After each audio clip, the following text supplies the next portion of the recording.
Have you or anyone whom you know been advised HIPEC procedure? Or would you like to know about HIPEC in general? Hi, I'm Dr. Chintamani Godbole. I'm a consultant GI cancer surgeon. In this video, I will explain to you the basic facts about HIPEC procedure. So the word HIPEC is an acronym. It stands for Hyperthermic Intraperitoneal Chemotherapy. To understand this procedure in detail, let us look at each terminology one by one. Let us start with the last word in this acronym, which is chemotherapy. Now we all know that chemotherapy essentially are drugs that we use to kill cancer cells. These chemotherapy drugs are usually injected directly into the veins of the patient by means of an intravenous line or a chemotherapy port. Now let us look at the next word, which is intraperitoneal. Our abdominal cavity is like a rectangular box. It has got a front, a back, two sides, a top and a bottom. Within this box, we have our important vital organs such as the liver, spleen, stomach, the small and the large intestines, and the pelvic organs, which include the urinary bladder, uterus, and the rectum.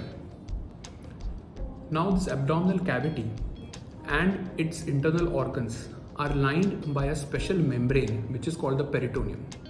The peritoneum is made by a single layer of cells and it serves two important functions. The first being secretion of peritoneal fluid, which is responsible for lubrication of two organs which come into contact with each other. This is especially important for movement of the small intestine, which essentially is a mobile structure within the abdominal cavity. The second important function is an immunological function or a protective function, wherein the peritoneal membrane forms like a barrier and it prevents the spread of infection and also prevents the spread of cancer. So HIPEC is a specialized treatment that is given for certain cancers in which the chemotherapy is directly administered inside the abdominal or the peritoneal cavity. This makes sure that the chemotherapy drug reaches the peritoneum where the cancer implants are present. The first letter in the acronym of HIPEC is H, which stands for hyperthermia. This means that the intraperitoneal chemotherapy solution that is put in the cavity is heated to a temperature of 41 to 42 degrees Celsius. This increased temperature effectively increases the potency of the chemotherapeutic drug.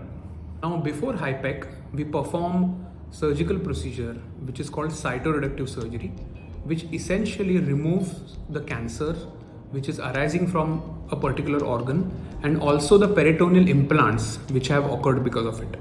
Once all the visible tumor has been removed from the abdominal cavity, we circulate a solution which contains the chemotherapeutic agents within the peritoneal cavity.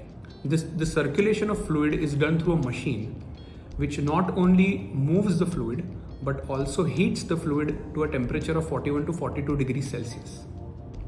Keeping a close tab on the temperature and the patient's body temperature, this fluid is circulated usually for a time of 60 to 90 minutes. This procedure is HIPEC. HIPEC makes sure that the chemotherapeutic drug reaches the peritoneal implants directly without causing any systemic or blood-related toxicity to the patient. HIPEC has been shown to be effective in treating peritoneal implants which arise from the cancers of the colon, rectum, appendix or the ovary. Prior to advising HIPEC to a particular patient, we always perform certain investigations which include a CT scan and sometimes a laparoscopy. We calculate a score which is called the PCI or the Peritoneal Carcinomatosis Index, whose numerical value tells us whether HIPEC can be beneficial for a particular patient. Hope you like this video. Please like, share and subscribe the content. Thank you very much.